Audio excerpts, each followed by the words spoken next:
একসময় মহাকাশ মানেই ছিল গবেষণা, অনুসন্ধান আর বৈজ্ঞানিক অগ্রগতি, কিন্তু এখন সেই মহাকাশই হয়ে উঠছে প্রতিযোগিতা আর শক্তি প্রদর্শনের নতুন ক্ষেত্র।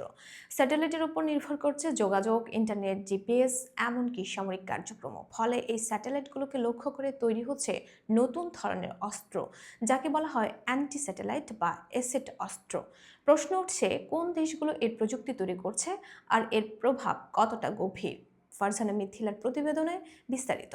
একবার চিন্তা করুন, কোন হলিউডের মুভির মতো মহাকাশে স্যাটেলাইটে একে অপরের সাথে যুদ্ধে লিপ্ত হচ্ছে বিভিন্ন দেশ। তাদের রয়েছে বিভিন্ন স্বার্থ এবং তাদের এই যুদ্ধের কারণে ক্ষতিগ্রস্ত হচ্ছে মানবজাতি। শুনতে কাল্পনিক মনে হলেও সেটা বাস্তবের রূপ নেওয়ার সম্ভাবনা দিন দিন বৃদ্ধি পাচ্ছে। বর্তমান বিশ্বের ক্ষমতালোভী ব্যক্তিবর্গ তাদের ক্ষমতা টিকিয়ে রাখার জন্য পৃথিবীতে বিপর্যয় ডেকে আনতে চাইছে।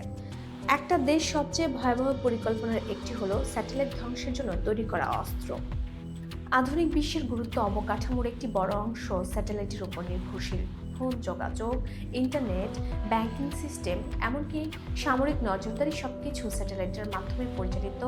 ব্যবহারের কারণে স্যাটেলাইট ধ্বংস করতে পারলে একটি দেশের বড় ধরনের ক্ষতি করা সম্ভব, সরাসরি যুদ্ধ ছাড়াই।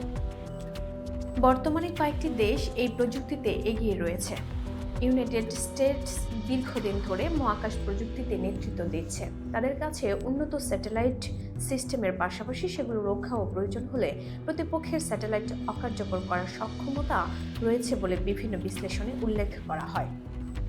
রাশিয়াও এই প্রতিযোগিতায় সক্রিয়। বিভিন্ন সময়ে স্যাটেলাইট ধ্বংসের সক্ষমতা পরীক্ষা করার অভিযোগ উঠেছে। বিশেষ করে মহাকাশে সামরিক সক্ষমতা বাড়ানোর বিষয়ে তারা কাজ করছে বলে ধারণা করা হয়।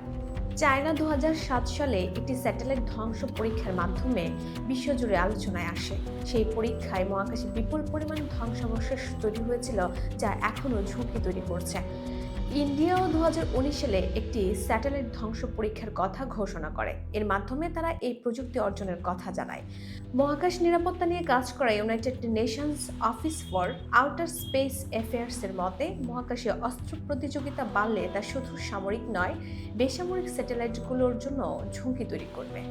এই অস্ত্রগুলো বিভিন্ন ধরনের হতে পারে: মিসাইল দিয়ে সরাসরি স্যাটেলাইট ধ্বংস, ইলেকট্রনিক জ্যামিং করে সিগন্যাল বন্ধ করা, বা সাইবার আক্রমণের মাধ্যমে সিস্টেম নিয়ন্ত্রণ নেওয়া। অর্থাৎ সবসময় বিস্ফোরণ নয়, অনেক সময় অদৃশ্যভাবেও একটি স্যাটেলাইট অকার্যকর করা সম্ভব। বিশেষজ্ঞরা বলছেন, সবচেয়ে বড় ঝুঁকি হলো স্পেস ডেব্রিস বা মহাকাশের ধ্বংসাবশেষ। একটি স্যাটেলাইট ধ্বংস হলে তার টুকরো ছড়িয়ে পড়ে, যা অন্য স্যাটেলাইটের সঙ্গে সংঘর্ষে ঝুঁকি তৈরি করে। এতে পুরো মহাকাশ পরিবেশে বিপদে পড়তে পারে। ওয়ার্ল্ড ইকোনমিক ফোরামের মতে, ভবিষ্যতে মহাকাশ হবে কৌশলগত প্রতিযোগিতার অন্যতম প্রধান ক্ষেত্র, যেখানে প্রযুক্তি, নিরাপত্তা এবং অর্থনীতি একসঙ্গে জড়িত থাকবে। তবে এই প্রতিযোগিতা নিয়ন্ত্রণের চেষ্টাও চলছে। বিভিন্ন আন্তর্জাতিক ফোরামে মহাকাশে অস্ত্র ব্যবহার সীমিত করার আলোচনা হচ্ছে, কিন্তু এখনও কোনো শক্তিশালী বৈশ্বিক চুক্তি তৈরি হয়নি। সব মিলিয়ে মহাকাশ এখন আর শুধু বিজ্ঞানীদের জায়গা নয়, এটি হয়ে উঠেছে শক্তির নতুন মঞ্চ। স্যাটেলাইট ধ্বংসের সক্ষমতা যেসব দেশ তৈরি করছে, তারা ভবিষ্যতের যুদ্ধের ধরন বদলে দিতে পারে। শেষ পর্যন্ত প্রশ্ন থেকে যায়, এই প্রতিযোগিতা কোথায় গিয়ে থামবে। কারণ মহাকাশে একবার বড় ধরনের সংঘাত শুরু হলে তার প্রভাব শুধু একটি দেশের উপর নয়, বরং পুরো পৃথিবীর উপর পড়বে। Voice of Bangla, international desk.